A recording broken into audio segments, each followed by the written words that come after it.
നമസ്കാരം.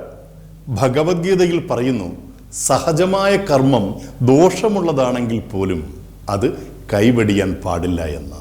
എന്തെന്നാൽ പുകയാൽ അഗ്നി എന്ന പോലെ എല്ലാ കർമ്മങ്ങളും ദോഷത്താൽ മൂടപ്പെട്ടിരിക്കുന്നു. സ്നേഹത്തിൻ്റെയും സൗഹൃദത്തിൻ്റെയും എല്ലാ മാർഗങ്ങളും പരാജയപ്പെട്ടപ്പോഴാണ് മഹാഭാരത യുദ്ധം അനിവാര്യമായി തീർന്നത്.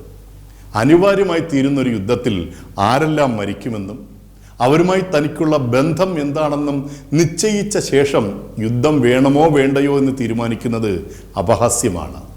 ഒരാൾക്ക് ജോലി ചെയ്യുവാനുള്ള വാസന ചിലപ്പോൾ സംഗീതത്തിലാകാം, ചിലപ്പോൾ മറ്റു കലകളിലാകാം, ചിലർക്ക് ശാസ്ത്ര വിഷയങ്ങളിലാകാം.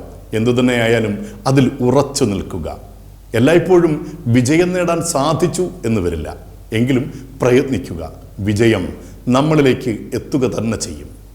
കർമ്മത്തിൻ്റെ ഗുണദോഷ വശങ്ങളെ അല്ല, അത് ചെയ്യുവാനുള്ള ധർമ്മത്തിൻ്റെ പ്രേരണയെക്കുറിച്ചാണ് മനുഷ്യൻ ചിന്തിക്കേണ്ടത്.